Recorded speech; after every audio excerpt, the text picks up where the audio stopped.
ဓမ္မရာဇဝင်ကျုပ်ဒုတိယဆောင်အခန်းကြီး9အငယ်14ရာဇပလင်ကိုအစဉ်မြဲငါတည်စေမည်ငါသည်သူရဲ့ဘဖြစ်မည်သူသည်လည်းငါဤသားဖြစ်လိမ့်မည်သူသည်ဒုစရိုက်ကိုပြုလျင်လူသုံးတက်သောကြိမ်လုံးနှင့်ငါဆုံးမမည်လူသားရိုက်တတ်တဲ့ကဲ့သို့ငါရိုက်မည်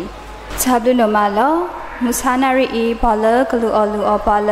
ကဆာယကလူကချာနေမေဝဲဒါတရတို့မန်ပါမန်စတန်နေလောဒါဆက်ကတော်လအိုလောတဲနေပဟီလောလအစုဖူလလဲစစ်စစ်နေလောဒေသနာတော်အတွက်စက္ကအနံ့ကြပါစို့သခင်ဖျားကျေးဇူးတော်ကိုကြီးမွမ်းလျက်ခြေတော်ရင်တိုးဝင်ချင်းကပ်ပါပြီချစ်စပွဲရင်သွေးလေးများဤကလေးများနေဝပြုကိုးကွယ်ခြင်းအစီအစဉ်မှာသားသမီးတို့အားလုံးအတူတကွပါဝင်ခဲ့ရသောကြောင့်ရပ်ဝေးရပ်နီးမှလည်းပါဝင်ရဲ့ဝပြုနေသောကြောင့်ကျေးဇူးတော်ချီးမွမ်းပါ၏သခင်စင်သက်ကြွရောက်ကြအောင်တော်မူပါအစီအစဉ်စလည်းဆုံးဒေသနာအစအဆုံးသခင်ကိုယ်တော်တိုင်ပါရှိတော်မူမည်ကြောင်းအုပ်စိုးလမ်းပြပါမည်ကြောင်းစက္ကအနန္တိခါမှာတပါးဒီတော်ကဲ့တင်ပိုက်ရှိသခင်ခရစ်တော်နာမတော်အမိပြု၍ယိုသေးစွာဖြင့်စက္ကအနန္တိအစပြုပါ၏ဖာ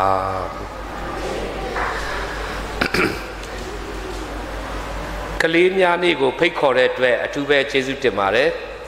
ကလေးများနေ့ဆိုတော့လူကြီးတွေဆုံးမခံရတဲ့နေ့ပဲဖြစ်ပါတယ်ကလေးများကသူ့ဟာသူလွတ်လွတ်လပ်လပ်နေမယ်ပျော်ပျော်ရွှင်ရွှင်နေမယ်ဆ iam တာမလာတိပြောတာတော့သူ့အတင်းတော်မှာကလေး120ကျော်ပဲရှိပါတယ်တဲ့ရှင်မွေးလွန်းမွေးပါကွယ်ဒီများစမှာဒီလောက်ကလေးတွေမမွေးတော့ဘူးဒါပေမဲ့ကျွန်တော်တို့ကရင်အတင်းတော်ကြီးကတော့တီးတက်ဆိုတက်ချီးမွမ်းတတ်တဲ့ကလေးတွေကိုပြုစုပြောထောက်တာတွေ့ရတဲ့အတွက်အထူးပဲဝမ်းသာပါတယ်လို့ဒီကနေ့ကလေးများနေ့ဖြစ်တဲ့အတွက်မျက်စိရှိမှတွေ့တဲ့14နှစ်အောက်ကလေးတွေကိုကလေးလို့ခေါ်ပါတယ်ဒါပေမဲ့ဖျားသခင်မျက်စိရှိမှတော့ဘွားခဲလန်နေဖို့မှုပခွာလို့သူ့ရဲ့သားသမီးတွေပဲဖြစ်တယ်ဆိုတာပြန်မှတ်မိပေးပါ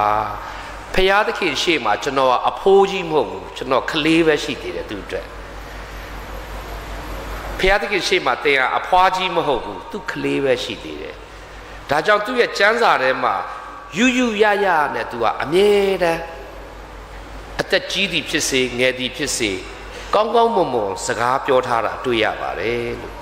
ဒီကနေ့ရွေးချယ်ထားတဲ့ကျမ်းပိုက်ထဲမှာကတော့နှိမ့်ချခြင်းအကြောင်းကိုပဲပြောချင်ပါတယ်အရင်ဆုံးမိဘရှိသေးတဲ့လူတွေရှေ့လက်ညှိုးထောင်ပေးပါအမောပါအိုဒီယာအိုဒေဝီတဆူနဲ့ဆူပဲအမေအဖေရှိသေးရင်လက်ညှိုးထောင်ပေးပါကျွန်တော်မှမရှိတော့ကျေးဇူးပြု၍ရှိသေးရင်မေးပါကျွန်တော်ငယ်ငယ်ကကျမငယ်ငယ်ကဘလို့လဲမေးပါမကုန်သေးဘူးတင်တို့မသိတဲ့အချက်တွေအများကြီးရှိသေးတယ်ကျွန်တော်ဘဝကိုကျွန်တော်အရင်ပြန်ပြောမယ်ကျွန်တော်လည်းကလေးတစ်ယောက်ဖြစ်ပါတယ်ကျွန်တော်အမေကကျွန်တော်တတိယသားအနေနဲ့မွေးပါတယ်မောင်နှမ6ယောက်ရှိပါတယ်ထပ်ပြောမယ်အမေကဆရာဝန်ကြီးဖြစ်ပါတယ်အဖေကတတ္ထုတွင်ပညာရှင်တစ်ယောက်ဖြစ်ပါတယ်အမေကမြန်မာလက်ရွေးစင်အားကစားသမားလည်းဖြစ်ပါတယ်ဒါကြောင့်သူ့စိတ်ထဲမှာလက်ခွေထိုးတာအစအားကစားပဲသူကအပျော်ပဲကျိုးတာပဲ့တာတွေသူနားမလဲဘူးသူသားတိုင်းလက်ခွေထိုးရမယ်တဲ့ကျွန်တော်တို့ကထိုးရတယ်အမေထိုးခိုင်းတာအဖေကတားတယ်မလုံနဲ့မင်းတို့တွေကျိုးပဲ့ကုန်လိမ့်မယ်အမေတော့သွားချမင်းတို့ယောက်ျားမြန်ထိုးမြန်ပြန်လာခဲ့မငိုနဲ့အမေမှားတယ်အဲ့ဒီကနေမှကျွန်တော်တို့အနေနဲ့အရရမှလှည့်ပြီးနေခဲ့ရတယ်ဒီထဲမှာမှဆရာကပြောတယ်လက်ရှိဆရာတို့လုပ်တဲ့အလုပ်တွေအကြောင်းပြောပါဆိုဟုတ်ကဲ့မပြောခင်လေးမှာကျွန်တော်ကလေးဘဝလေးပြန်ပြောပါမယ်ကျွန်တော်ကိုတတိယသားဖြစ်မွေးပါတယ်ကျွန်တော်3လသားမှပထမဦးဆုံးခွဲစိတ်ခြင်းလုပ်ရပါတယ်6လသားမှအမေကတင်တန်းထွက်သွားတဲ့အတွက်ကျွန်တော်ကနှုတ်ဘူးဆိုပြီးခြံခဲ့ရပါတယ်ဒါတစ်ဖြတ်တဘောပြောချင်တာကျွန်တော်နှုတ်မဝခင်အမေက3လတင်တန်းသွားရတယ်6လသားလေးကိုထားခဲ့ရတယ်တဲ့4နှစ်မှာ လေကားပေါ်ကပြုတ်ကြတယ်အဲ့ဒါတော့ကျွန်တော်မှတ်မိတယ်ခေါင်းပေါက်သွားတယ်နှစ်ချက်ချုပ်ရတယ်အခုကဒုံတုံးရင်အဲ့မှာဒဏ်ရာရှိတယ်ကိုဘဝလည်းကိုပြန်စဉ်းစားတော့ကျွန်တော်ချုပ်တဲ့ချိန်မှာမေ့ဈေးလို့တခုပေးတယ်ကျွန်တော်မှတ်မိတယ်အဲ့အနံ့နန်လိုက်တာဒါပေမဲ့နှစ်ချက်ချုပ်တယ်မအော်ဘူးကျွန်တော်9နှစ်သားမှအိမ်ကထွက်ပြေးပါတယ်14မိုင်ဝေးတဲ့အိမ်ကိုထွက်ပြေးတယ်ခလေးဆိုတော့ငါထွက်ပြေးတယ်ဗောလေအနော်ကောနေဘွားတင်ညာခဲလဲဘွားထီရခဲလဲဗောအမကလည်းတွေ့တယ်အတော်လည်းတွေ့တယ်အဖေလည်းတွေ့တယ်ကျွန်တော်ခလေးဘက်ကတော့ငါတိတ်လေးထွက်ပြေးတယ်ပဲဘောင်းမီရှည်တွေဝတ်ဖနက်တွေစီးအင်ကြီးအနွေးတဲ့ဂျက်ကက်တွေဝတ်ပြီးမှယထာလုံးလို့ခေါ်တဲ့ trolley ဘောကိုကျွန်တော်တက်အဲ့မှာအတော်တယောက်ပါတော့သူ့လက်ကိုကိုင်းပြီးကျွန်တော်တယောက်ထဲထွက်သွားတယ်အိမ်ကိုခွင့်မတောင်းဘူး4ရက်လောက်နေပြီးမှပြန်လာတယ်အဖေရဲ့တပည့်တယောက်ကလာခေါ်တယ်ဒါကျွန်တော်မှတ်မိတယ်အိမ်ကထွက်ပြေးတာလူတိုင်းသိတဲ့အိမ်ကထွက်ပြေးခြင်းပေါ့နော်သင်တို့4နှစ်လောက်ကမှတ်မိလားကျွန်တော်9နှစ်မှာသူငယ်တန်းစတက်တယ်ရှမ်းပြည်မှာတဝက်ကရင်ပြည်နယ်ဖားအံမှာတဝက်သူငယ်တန်းကိုကျောင်း2ကျောင်းတက်ခဲ့တယ်ကျွန်တော်အဲ့တော့ရှမ်းပြည်နယ်ကျောင်းသားဟောင်းများမှာကျွန်တော်ပါတယ်ကရင်ပြည်နယ်ကျောင်းသားဟောင်းများမှာကျွန်တော်ပါတယ်တဒန်းကျတော့ရန်ကုန်ရောက်သွားပြီရန်ကုန်မှာတင်ကျောင်း2ကျောင်းပြောင်းတယ်မူလတန်းမှာ4တန်းမှာကျွန်တော်နယ်မြေပထမစုရပါတယ်စာတော်တယ်လို့ပြောကြပါတယ်သူတင်ဗမာစာထူးချွန်တယ်လို့ပြောပါတယ်မင်း4တန်းစာစီစာကုန်းပထမရတယ်တဲ့ကရင်တယောက်ကစာစီစာကုန်းပထမရတယ်ဆိုတော့ကျွန်တော်စဉ်းစားငါဘာတွေရေးပါလိမ့်တယ်သူတို့မေးတဲ့စာမွေးမှာစဘာအကြောင်းမေးတော့အဲ့စဘာအကြောင်းကိုပဲကျွန်တော်ရှောက်ရေးတာဘာတွေရေးမှလည်းမသိဘူးပထမပေါ်စမ်းမွေးမမြင်ဘူးလေအမထဇီယာလုံတီးဆန်မီးတောက်ကျွဲတော့အကုန်သုံးနေတာပဲရှောက်ရေးတာစားလို့ကောင်းတဲ့အကြောင်းဟင်းမလို့တဲ့အကြောင်းစားတော့ထည့်စရာမလိုတဲ့အကြောင်းထမင်းစုပြီးစားရမယ့်အကြောင်းထမင်းရည်တောက်လို့ကောင်းတဲ့အကြောင်းကျွန်တော်ရေးလိုက်တာဟင်းတော့မလို့ဘူးအဲ့ဒါကြောင့်ပထမရတယ်တဲ့6တန်းမှာမအူပင် AR တိုင်းရောက်သွားပါပြီမူပင်မှာတော့6တန်း9တန်း10တန်း10တန်းစာချီပါတယ်စာတော်တဲ့ကလေးက10တန်းကို10တန်း2ခါနေပါတယ်ကိုဘဝကိုခေါင်းအောင်ပြန်စဉ်းစား6တန်းမှာမိန်းကလေးတယောက်ရဲ့တဝန်တိုပြီးပါရိုက်တာခံဘူးပါတယ်6တန်းမှရှိသေးတယ်သူက10တန်းကအမကြီးကကျွန်တော်လာပြီးချစ်နေတယ်သူကမောင်လေးလို့ဒါပေမဲ့တနေ့ကျတော့ကျွန်တော်ရွယ်သူနဲ့ကျွန်တော်စကားပြောတော့ तू မခံနိုင်ဘူး तू အသေးနှလုံးနာတယ် तू ဒါကျွန်တော်ခေါ်ပြီးပါရိုက်တယ်ဘာလုပ်တာလဲနေ့တိုင်းမုတ်ကျွေးတဲ့အမကဘာလို့ကျွန်တော်ကိုဒီလိုလုပ်တာလဲဆိုတော့စောစောစကားပြောနေတဲ့မိန်းကလေးကလုံးဝမခံနိုင်ဘူးဆရာမနဲ့သွားတိုက်ဟိုတယောက်ကအရိုက်ခံရတယ်ကျွန်တော်စိတ်မကောင်းကျွန်တော်ဘဝမှာမိန်းကလေး2ယောက်အတွက်6တန်းကလေးကစိတ်မကောင်းခဲ့ရကိုဘဝကိုပြန်တွေးနော်9တန်း10တန်းရန်ကုန်ပြန်ရောက်ပါပြီ10တန်းအောင်ပြီးမှဟိုတော်တဲ့ရောက်သွားပါပြီကျွန်တော်ရွှေကျင်တဲ့ကုမ္ပဏီမှာ2နှစ်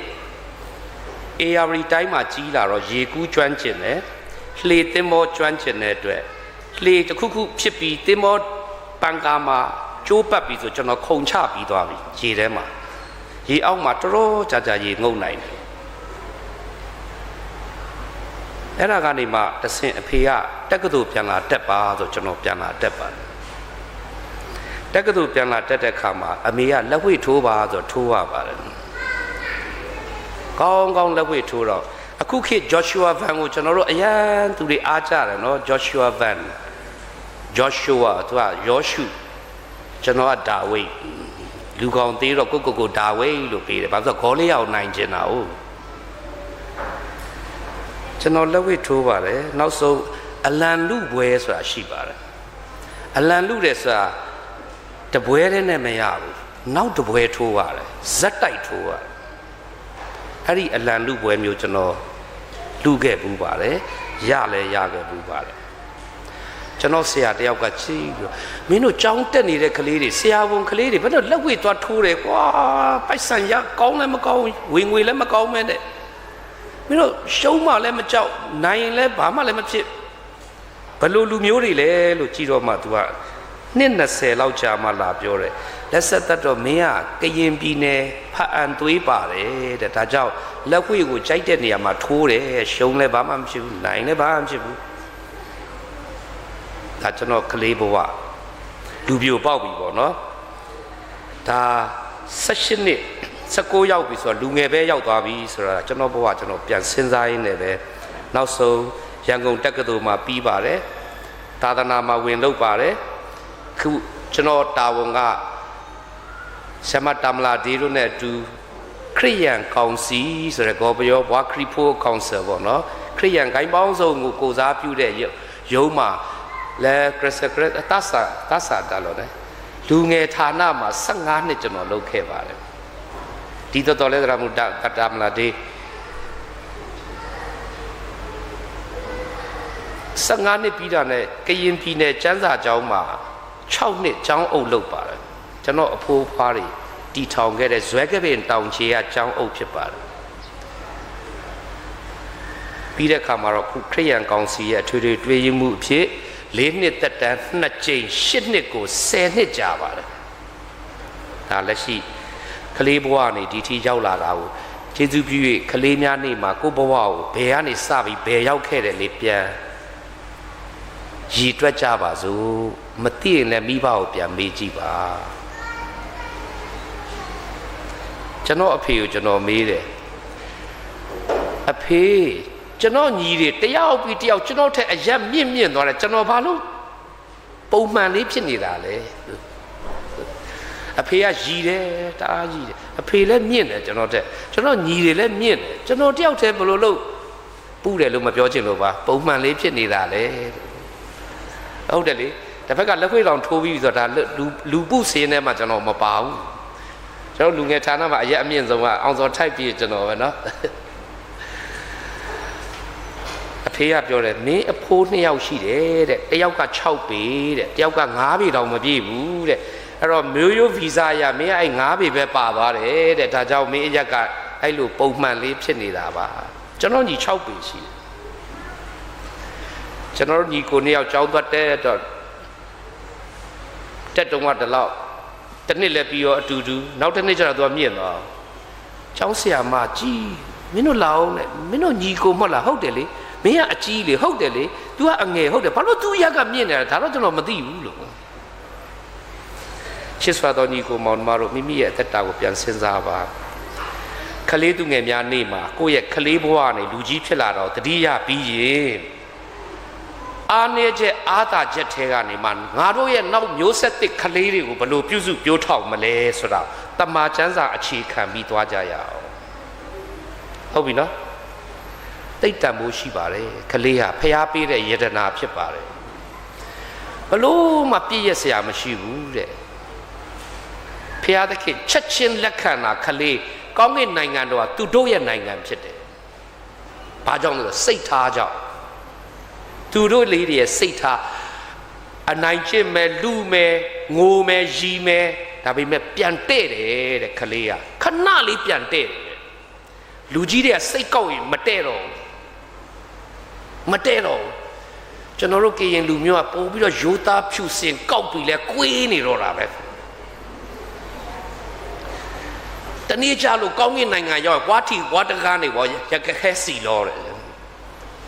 ကောင်းကင်ရောက်ရင်တော့မှအဲ့ဒီကောင်တွေ့ငါပြန်ဆင်းလာမယ်တဲ့ကြည်စမ်းကောင်းကင်နဲ့လဲပလိုက်တာမကောင်းတဲ့ဟာတွေခလေးစိတ်ဒါကြောင့်ကောင်းကင်နိုင်ငံတော်ကထိုသူတို့ရဲ့နိုင်ငံဖြစ်တယ်ဆိုတော့ခလေးတွေအသက်တာကိုကြည့်မယ်ခလေးတွေကိုပြုစုပြောထောင်မှုဖြစ်ပါတယ်ကျွန်တော် Christian Marriage and Divorce ဆိုတဲ့ paper လေးတစ်စောင်ရေးဘူးပါတယ်ခရိယန်တို့လက်ထက်ထိမ်းများခြင်းနဲ့ကွာရှင်းပြတ်ဆဲခြင်းဆိုတဲ့နေရာမှာခရိယန်အိမ်တော်များစွာနိုင်ငံပေါင်း120ကျော်ကမေးတဲ့မေးခွန်းတစ်ခုတည်းပဲတဲ့တွတ်တူနေတယ် ခရိယန်အိမ်တော်တွေကမေးတယ်မေကွန်းသွားတူနေနိုင်ငံပေါင်း120ကျော်ဘာလို့မေးလဲဆိုတော့ကျွန်တော်တို့ကျမတို့ရဲ့ကလေးတွေကိုတဲ့အလိုလိုက်ရဲ့သားနဲ့သူတို့လိုချင်တာတွေဝယ်ပေးရဲ့သားနဲ့အချိန်တန်တော့နားကောက်တယ်စာမကြိုးစားဘူးပျက်စီးလေလွင့်ကြတယ်ဘာဖြစ်တာလဲတဲ့အလိုလိုက်တဲ့ဂျားကကလေးတွေဘာလို့ပျက်စီးတာလဲအဖြေကသိကောင်းတယ်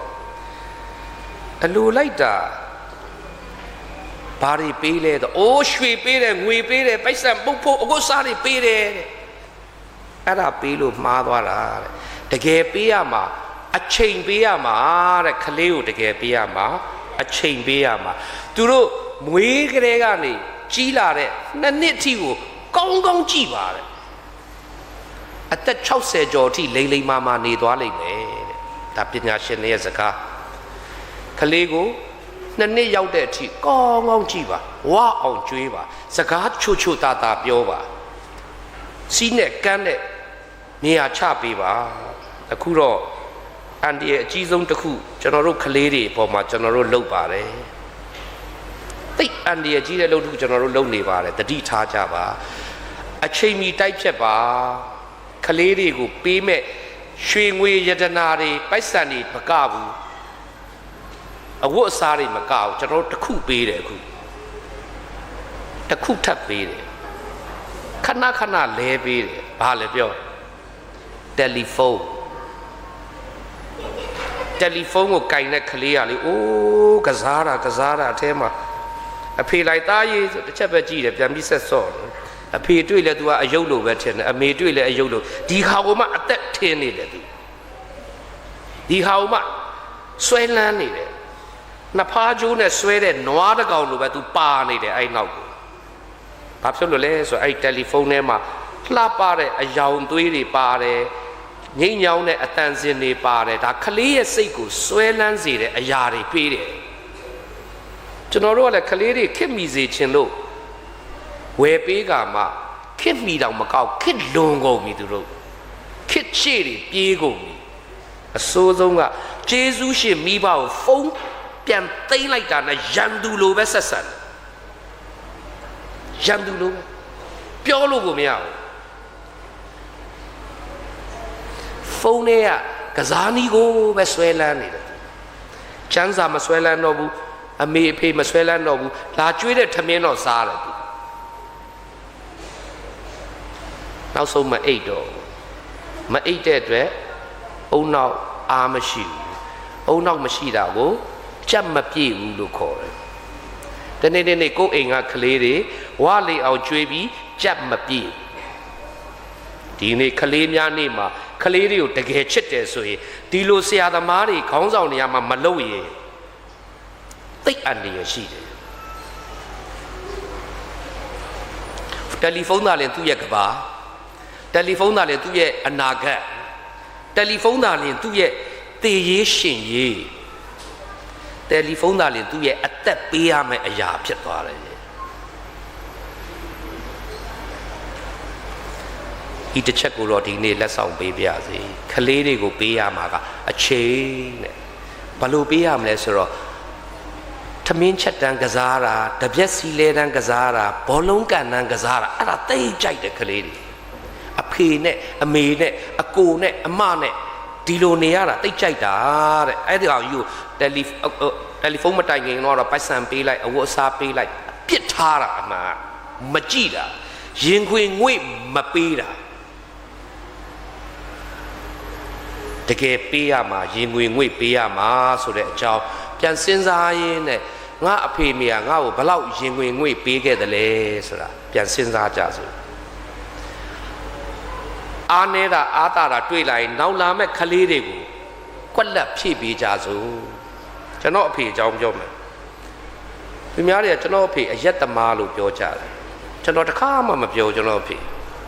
ကျွန်တော်ကိုယ်တိုင်အယက်ဝယ်ပေးပါတယ်ပြောစရာလည်းမလိုအဖေကပညာရှင်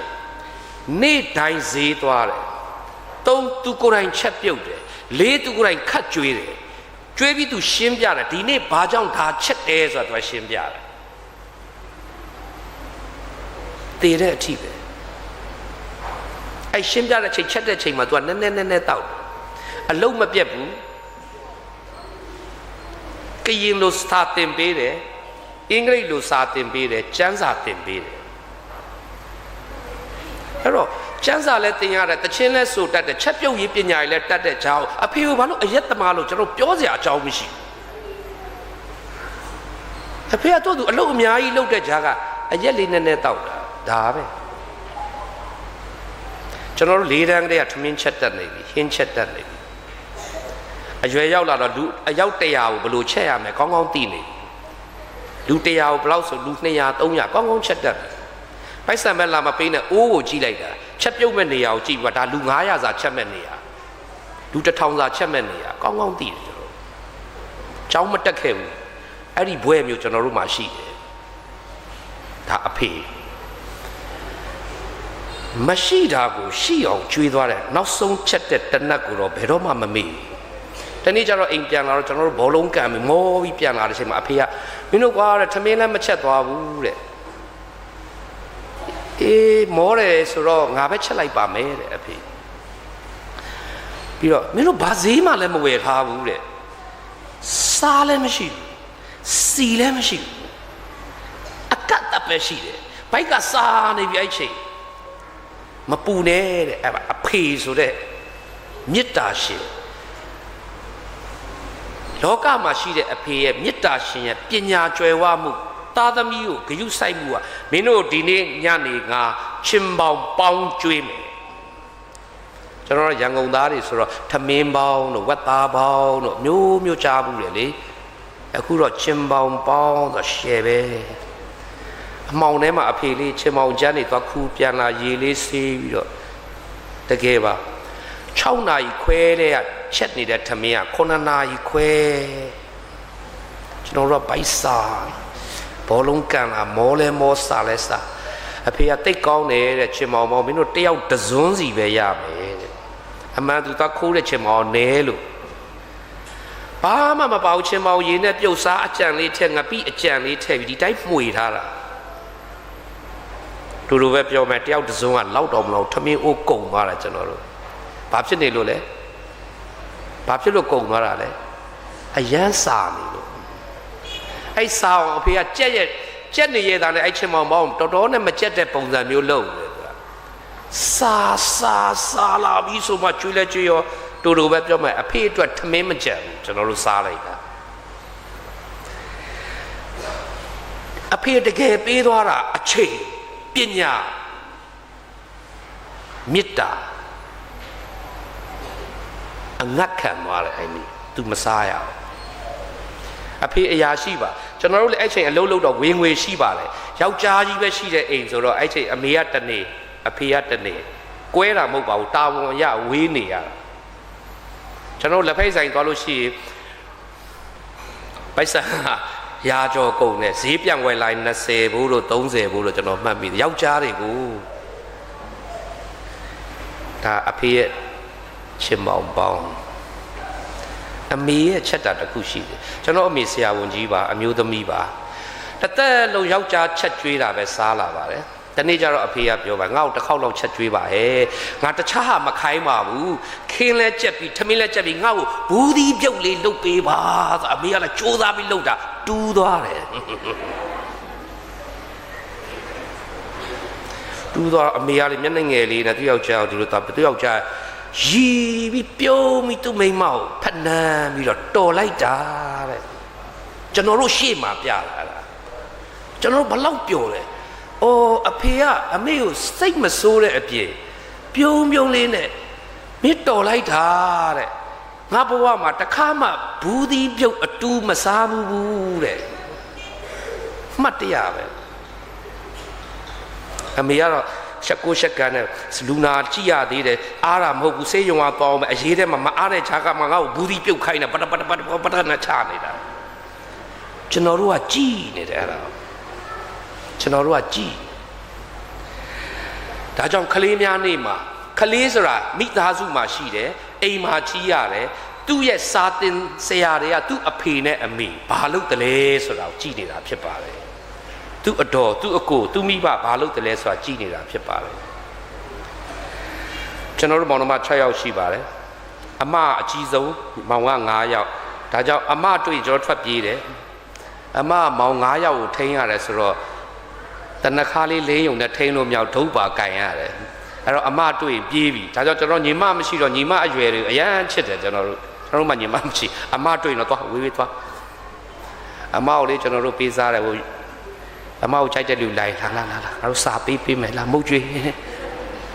အမလည်းရှိနင်တို့ရောက်ဖတွေနဲ့နင်တို့တိတ်ပျော်တယ်နော်ဆိုရောက်ဖနင်ယူရမှာငါတို့ယူရမှာမဟုတ်ဘူးငါတို့ရောက်ဖလာပြောမနာဘူးလို့ငါတို့ဒါကြီးပြင်းခဲ့ရတယ်အမကြီးအမိယာအခုပြီးပါဆုံးတော့အမကိုပဲပြန်မေးရတယ်ကျွန်တော်တို့ဘာတွေဖြစ်ခဲ့လဲအမပြောပြပါဆက်သွားပါမယ်ဒီကနေ့ကလေးတွေအကြောင်းကလေးများနေမှာဒီမှာရှိနေတဲ့သူအားလုံးအငယ်လေးတွေကတိတ်တိမှာမဟုတ်ဒါကြောင့်ကလေးများနေတို့ကလေးမွေးနေတွေဆိုတာလူကြီးတွေမိဘတွေစုံမခံရတဲ့နေတဲ့ကျွန်တော်တို့အဲ့လိုမပြောပါဘူးကိုယ့်ရဲ့ပုံရိပ်ကိုပြန်မြင်စေခြင်းလို့ဖြစ်ပါတယ်အဲ့ဒီမှာမှဘုရားသခင်ဘလောက်တောင်ကျွန်တော်တို့ဂရုစိုက်လဲဆိုတာလေးကိုပြန်လဲမြင်အောင်စေခြင်းလို့ဖြစ်ပါတယ်လို့အချိန်လဲကြည့်ရသေးတယ်အိတ်ချင်လဲအိတ်နော်အပြီးတော့မအိတ်နဲ့အသက်ငယ်သေးတယ်ဒီကနေ့ရွေးချယ်ပေးတဲ့ကျမ်းပိုက်ကဆရာမလည်းသေချာပြောတယ်နှိမ်ချဆုတောင်းရှာဖွေနှိမ်ချဆုတောင်းရှာဖွေပြည်တော်ကိုချမ်းသာစေတဲ့ဒါဒီနေ့ခရစ်ယာန်ကောင်စီကြီးရဲ့အဓိကအချက်ဖြစ်ပါတယ်။ဘာဖြစ်လို့လဲဆိုတော့ကျမ်းစာမှာပါတယ်ငါနာမဖြင့်သမုတ်တော်သူတို့သည်တဲ့ငါရှေ့မှာနှိမ်ချစိတ်ကိုနှိမ်ချပြီးဆုတောင်းတဲ့အတွက်ငါကောင်းကင်ဘုံကနားညောင်းမယ်တဲ့သူတို့ရဲ့ပြည်ကိုချမ်းသာပေးမယ်မင်းအိမ်ကိုချမ်းသာပေးမှာမဟုတ်မင်းကလေးလောက်ချမ်းသာပေးမှာမဟုတ်မင်းတပြည်လုံးကိုငါချမ်းသာပေးမှာဆိုတာကျမ်းစာမှာပါတယ်လိုက်နာမဲ့လူကနည်းနည်းလေးရဲ့ဒီနည်းနည်းလေးကစိတ်ကိုနှိမ်ချဖះကိုဆုတောင်းဖះအလိုတော်ကိုရှာဖွေမယ်ဆိုရင်ငါချမ်းသာပေးမယ်ဒီနေ့ကြီးလာမဲ့ကလေးတွေဒီနေ့ဖះရဲ့နာမနဲ့သမုတ်တဲ့ယုံကြည်သူဖြစ်လာမဲ့ကလေးတွေကြောင့်တိုင်းပြည်ကြီးချမ်းသာစေဖို့အတွက်အခုတည်းကနေပြုစုပြောထောင်ကြဖို့ဖြစ်ပါတယ်ဒီနေ့ပထမဆုံးဆိုတဲ့ချီးမွမ်းသခြင်းလေးဆိုပါမယ်ချီးမွမ်းလူကလေးတို့အားလုံးပါဖရာမေတ္တာရှင်ချီးမွမ်းလူကလေးတို့အားလုံးပါဖရာမေတ္တာရှင် Praise him all ye little children God is love Praise him all ye little children God is loveဘုရားခင်ဒီချစ်ခြင်းမေတ္တာဖြစ်တော်မူ၏love ကိုအဓိပ္ပာယ်ဖွင့်အောင် love love l က life အသက်ကိုပြောတာ o ဆိုတော့ own ပိုင်ဆိုင်တယ် v က value တန်ဖိုးရှိတယ် e က eternal love ဆိုတော့ထာဝရအသက်ကိုပိုင်ဆိုင်ထားတဲ့သူတို့ကချစ်ခြင်းမေတ္တာဖြစ်တယ်နားလည်ပြီနော်ဒါကြောင့် God is love ထာဝရအသက်ပေးထားတဲ့ဒီချစ်ချင်းမေတ္တာကအဓိကဖြစ်တယ်ဆိုတာလေးကိုသင်ကြားပေးဖို့ဖြစ်ပါတယ်။တစ်ဖက်ကလည်းချစ်ချင်းမေတ္တာဆိုတာရိုးအနုံထုံထိုင်းဖို့မဟုတ်ဘူး။ပြောရင်နားထောင်ခံမပြောနဲ့ထိုင်ဆိုထိုင်ထဆိုထဟဲလိန်မာလိုက်တာအဲ့ဒါချစ်ချင်းမေတ္တာမဟုတ်ဘူး။အမိန့်ပေးတာပုံစံသွင်းတာတာရီထိုင်ပါလို့မပြောဘူးနားနေပါသူကသူထိုင်ရင်ထိုင်မယ်ထောင်ရင်ထောင်ခြေထောက်ထောင်ရင်ထောင်ထားမယ်နာနေပါဟေးဒါထမင်းစားမယ်သားတို့ရေစားရင်စားကြရအောင်ဒီလိုဖြစ်ရမစားသေးတဲ့လူကလည်းနည်းနည်းပဲစားတဲ့လူကလည်းကောင်းစားတခုပဲအသက်မွေးလောက်တော့အစာပဲစားကြပါအသက်သေးလောက်တော့အစာတော့ရှောင်ကြပါဆရာမဘိုဖေးတိတ်တန်တာတဲ့ဘာဖြစ်လို့လဲဆရာအဝတ်စားမှ3000ခွဲပဲတဲ့ဘာဖြစ်လဲငါ့ကိုလာခေါ်ဆရာတို့ကရင်နဲ့ဆိုအကြိုက်ပဲတဲ့ဟာမင်းစော်ကားတဲ့ကရင်ဘာများမှတ်တယ်ဆရာတို့ကရင်အစားကြီးတယ်လေတန်တယ်တဲ့ဆရာသွားစားမင်းငါ့ကိုတတ်နေတာလားတန်တိုင်းစားရမှာလားသမင်းကိုအစာပေါင်းစုံကိုဘိုက်ထဲကိုတစ်ချိန်တည်းကိုဘုံဘောလောပစ်သွင်းတာကောင်းတဲ့အလုပ်မဟုတ်ဘူးဒါ ကိုတတ်နေတာနဲ့အတူတူပဲစီးကြိုသွေးကြိုမရှိပါစေနဲ့လို့ဆုတောင်းပါတယ်ရှိတဲ့လူလက်ညှိုးထောင်ပါလို့မပြောတော့ပါဘူး God is love LOVE အဓိပ္ပာယ်ထာဝရအသက်ကိုပိုင်ဆိုင်ထားတယ်ဆိုတဲ့အဓိပ္ပာယ်ဖြစ်ပါတယ်နောက်တစ်ခုကလေးတွေကိုအမွေပေးခြင်းတဲ့တခြင်းလေးတစ်ခုရှိပါတယ်လူကြီးတွေရမယ်ထင်ပါတယ်ကျွန်တော်ငယ်ငယ်ကဆရာမတင်ပေးတဲ့တခြင်းအခုထိရတော့မယ်ဘသူကမှမမေ့ဘူးကျွန်တော်အလွတ်ဆိုဘာပြောလို့လဲဆိုတော့ဒန်ယေလဆိုတာရှိတယ်တဲ့ဒန်ယေလကတဲ့သူဟာဘယင်ကချီးမြှောက်တဲ့အတွက်နိုင်ငံခြားသားဖြစ်ပေမဲ့သူဟာတစ်စစ်ပြီးတစ်စစ်နန်းတော်မှာနေရာရတယ်တဲ့အဲ့ဒီလောက်နေရာရပြီးကောင်းတာလုပ်တဲ့လူတော်တဲ့ကြောက်တွန်းခံရတယ်တဲ့ဘာဖြစ်လို့လဲဆိုတော့တလအတွင်းဝတ်ပြုကိုးကွယ်ခြင်းမလုပ်ရဘူးလို့ပြောတာကို तू သိပါတယ်တဲ့ဒါပေမဲ့ तू ဆုတောင်းရမယ့်ဟာကို तू ပုံမှန်ဆုတောင်းတဲ့အတွက်ကောင်းတာလုပ်တဲ့အတွက်ရှင်သေတွင်နဲ့ပြစ်ချခံရပါတယ်ကောင်းတာလုပ်တဲ့အတွက် तू တခွန်းမှမပြောကျွန်တော်ကောင်းတာလုပ်တာလေကျွန်တော်ဆုတောင်းတယ်ကျွန်တော်ရှင်သေတွင်နဲ့ချရလားမပြောသိတယ်မင်းကမင်းရှင်သေတွင်နဲ့ချတာနဲ့ငါဖះအောင်ငါရှစ်ခိုးတာတခြားစီပဲမင်းချင်းတဲ့တွင်နဲ့ချလာမကလို့ကြိုက်တာလို့ငါဂယုမဆိုင်ငါဖះကိုပဲဂယုဆိုင်ဘယင်ကလူဆိုးမဟုတ်ဘူးဘယင်ကသူကအမိန့်တစ်ခုကိုရိုးလေးထုတ်မိတာသူ့ရဲ့ဒိုင်ရီလကိုမနာလို့တဲ့ဝန်ကြီးတွေကဒီလိုအကွက်စင်တော့ဘယင်ကမသိဘူးအေးလှုပ်ပေါ့တကယ်တမ်းကျတော့ဘယင်အမိန့်ထုတ်ထားတယ်မလားဟုတ်ပါတယ်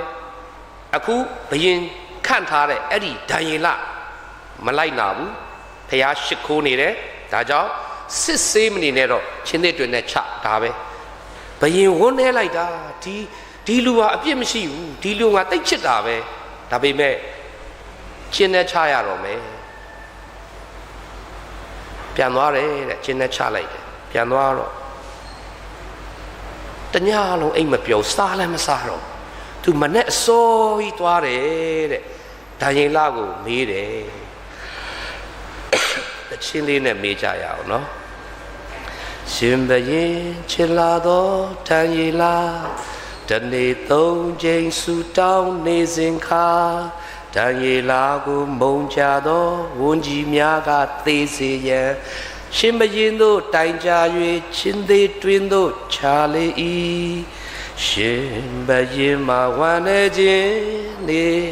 ဆက်တော်ခေါ်၍မပြောနိုင်နာနဲ့စောစောချင်းသေးတွင်တို့ကြည်ရှုရန်ထွက်သွားလေ၏ချင်းသေးတွင်တို့ရောက်တော့ခါဒန်ယေလကိုခေါ်လေ၏အိုဒန်ယေလသင်ဤအဖတင်ကိုကဲတင်ပြီလားဒန်ယေလကပြန်ပြောသည်မှာကျွန်ုပ်ဤဖယားရှင်သည်ကဲတင်ပြီတယောလေးနဲ့ဒရမ်နဲ့ဆိုဘလောက်ကောင်းလိုက်လဲရှင်းတယ်နော်ဖယားငါ့ကိုကဲတယ်တဲ့ဒါပဲအယုဒ္ဓမာကြီးငါ့ကိုချင်းသေးတွင်းချတယ်မင်းလည်းတာမပြောဘယင်ကလည်းမင်းကိုဖယားကဲသလားကဲတယ်ဒီယုံကြည်ချက်တွေငယ်ငယ်တည်းကခလေးများနေမှာခလေးရင်ထဲမှာဆွဲအောင်ထားပေးပါဒီတခြင်းကကျွန်တော်ခလေးဘဝတည်းကရတဲ့တခြင်းဖြစ်ပါတယ်အချိန်နဲ့များလာပြီဖြစ်တဲ့အတွက်အဆုံးသတ်ကြဖို့ဖြစ်ပါတယ်ဒါကြောင့်နောက်ဆုံးတရားဟောချက်နဲ့ပြန်ပြောပါမယ်နှိမ်ချဆုတောင်းရှာဖွေပြည်တော်ကိုချမ်းသာစေနှိမ်ချကြရအောင်ကျမ်းစာမှာလည်းသခင်ခရစ်တော်ဆုတောင်းချက်တစ်ချက်ပဲတင်ထားပေးတယ်ကောင်းကင်ဘုံ၌ရှိတော်မူသောကျွန်ုပ်တို့၏ပါကိုတော်ဤနာမတော်အားယူသေးလေးမြတ်ချက်အဲ့ဒါနှိမ်ချလိုက်အခုတော့ကျွန်တော်တို့တစ်ခါကဆုတောင်းတော့ဘုရားသခင်ကောင်းကြီးတယ်ကျေးဇူးတင်တယ်ဟောဆုံးမလိုက်ပါတော်တော်ယုံမာတာဘုရားကိုအဲ့လိုစကားပြောတာအမှန်ကတပါးဒီတော့သားတော်ကလောကကိုကယ်ဖို့ဆင်းလာတဲ့သခင်ကဆုတောင်းချက်သင်ပေးပါလို့ပြောလို့သင်ပေးလိုက်တာအရင်ဆုံးယိုးသေးပါမင်းတို့ဖះ မုတ်ထိတ်လူကတော့ရုပ်ရံဘာတိလူကယူရော်မေဟာယူရော်ရှိုးသေးဘာလို့ယူသေးရမလဲဆိုကောင်းကင်ဘုံမှာရှိနေတာဘေးမှာဟိုမြောင်းနေနေတာမဟုတ်ဘူးရှိနေပြီးတော့ तू ကဘာလဲ तू အဖမင်းတို့ရဲ့အဖဒါကြောင့်ယူသေးပါနှိမ်ချတယ်ဆိုတာအဲ့ဒါနဲ့ဖះကိုယူသေးသွားဖះကိုယူသေးတဲ့အတွက်တို့အိမ်မှာအဖေကိုကြောက်တဲ့အတွက်ဘေးကညီကိုရံဖြစ်ချင်တာလည်း तू မဖြစ်တော့ဘူး तू မဟုတ်တာလုပ်ချင်တာလည်းမလုပ်တော့အဖေကိုကြောက်လို့ခုဖះသခင်ကိုယူသေးဖို့ဆိုရင်တစ်စိတ်ထားဖြူမရမှာပေါ့တစ်စိတ်ထဲမှာအညိုးအသေးအနောင်ဖွဲ့တွေမရှိရဘူးအဲ့လိုစိတ်မျိုးထားခြင်းဘသူကြည့်ရလဲဆိုခလေးကိုကြည့်ရတယ်ခလေးမှာအညိုးအသေးအနှောင်ဖွဲ့မရှိဘူးသူမှာကျွန်တော်အဖေခဏခဏပြောခလေးတွေကိုကြည့်တဲ့မိမ့်မဆက်ပေးနေတဲ့ခလေးနှစ်ယောက်ကိုအခန်းထဲမှာထားသူကသူသွားစကားပြောတယ်တဲ့နောက်ခဏနေကျတော့မုတ်တွေလူစားကြတယ်ငိုတယ်တဲ့နောက်ခဏနေသွားပြန်ခေါ်တယ်တဲ့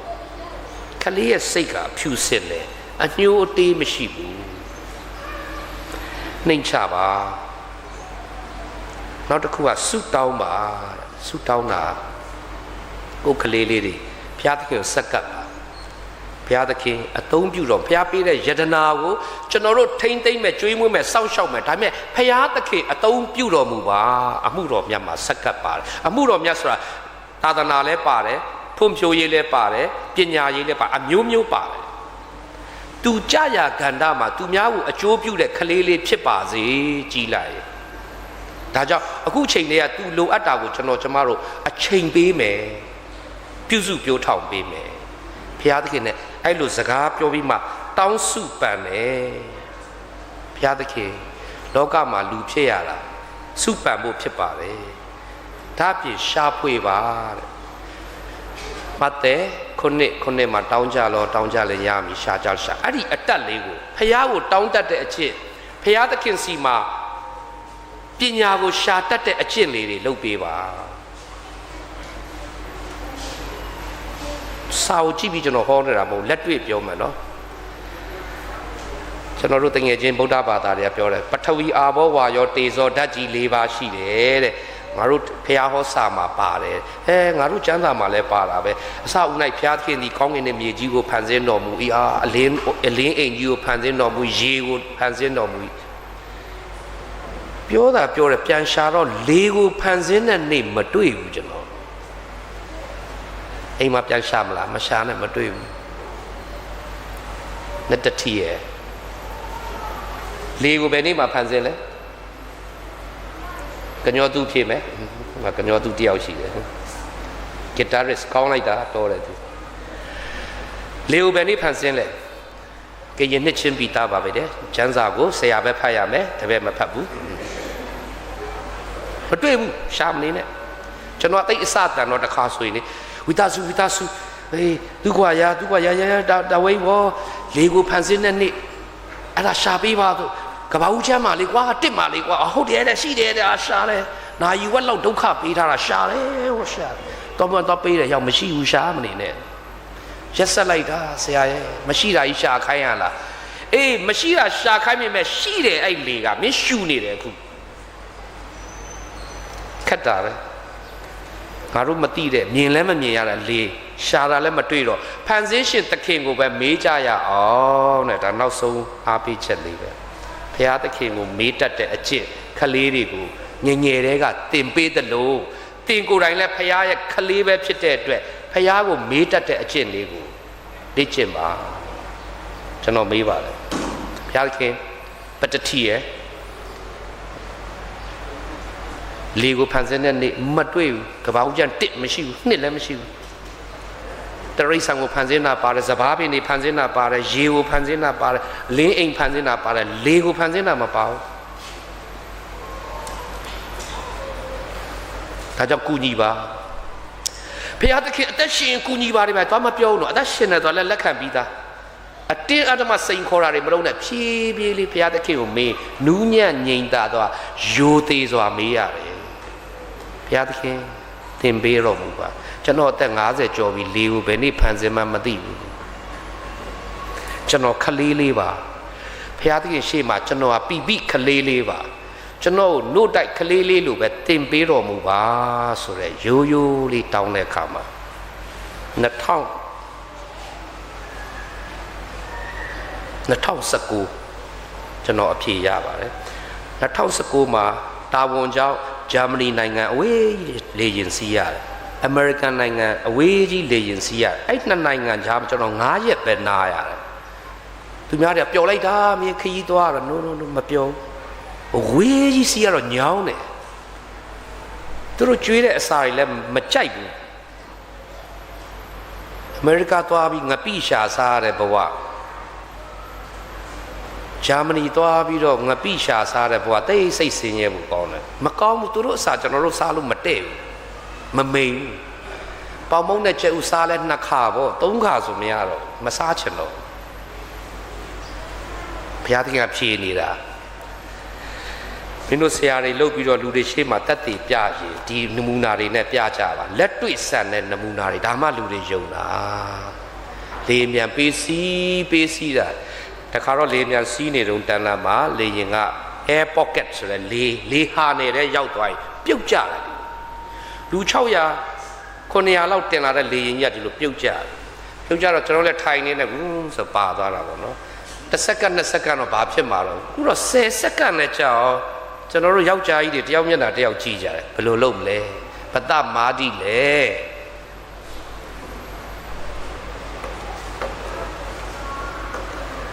ကားမှောက်ရင်နည်းနည်းဂျွန်းထိုးမှောက်ခုံလုပ်လို့ရသေးတယ်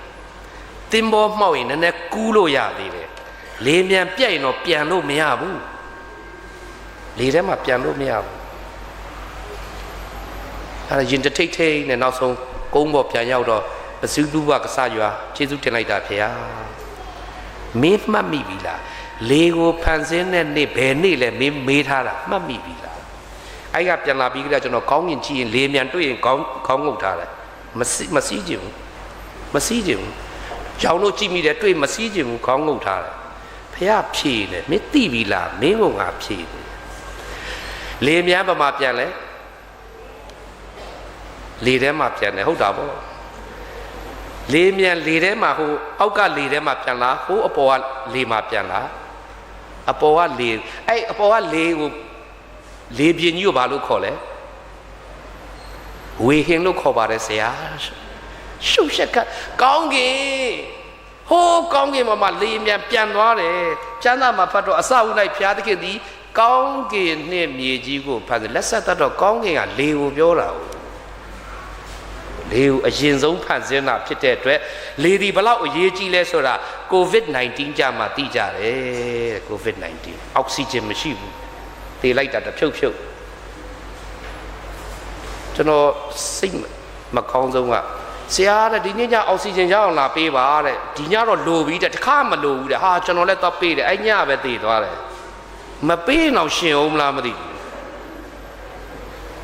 နောက်တအိမ်ကြောက်လို့ဆရာဒီည3လုံးလာပို့ပါမရှိဘူးမရဘူးဒီညမပို့တော့တေးမှာပဲဆရာဒုက္ခပဲမရှိပါဘူးပြောတာရောတစ်ချိန်လုံးဖုန်းဆက်တော့ကျွန်တော်တော့ပို့တယ်3လုံးဝန်တာလိုက်တာအခုမှပဲစိတ်ထဲအေးသွားတော့တယ်ဒါမှဒီတညလုံးငါတို့ကြုံနိုင်မှာဆိုပြီးတော့အဲ့3လုံးယူထားတယ်ကျွန်တော်နောက်တနေ့မှချက်ချင်းတော့ပြန်လဲတယ်တော့3လုံးယူသွားတော့သူ့အိမ်ကမလိုဘူးလေတဲ့မနေ့ညငါတို့မသုံးလိုက်ဘူးတဲ့ငါတို့လိုမယ်ထင်တာတကယ်တော့မလိုလိုက်ဘူးဒီပါလိုမယ်ဒီ3လုံးယူတာဟာ6လုံးကြီးတောင်မဟုတ်ဘူးမနေ့ကလာပေးတဲ့3လုံးကဘာမှမပါဘူးလို့လွတ်လာပေးတာမလို့နားပူအောင်ပြောလုံးလို့လေရဲ့တန်ဖိုး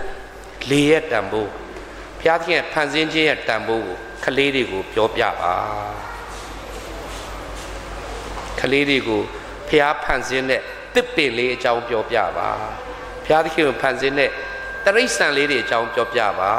ဟိုဒီတစ်ခေါက်လေထွီမှုဘာလဲထွီဘာလဲခွေးမအောင်လို့လားထွီမိုးပါဆဲလိုက်မနာပါနဲ့တော့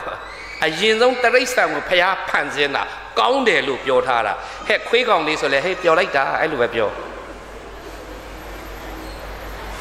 ခွေးကောင်းတယ်လို့ကျမ်းစာမှာပါတယ်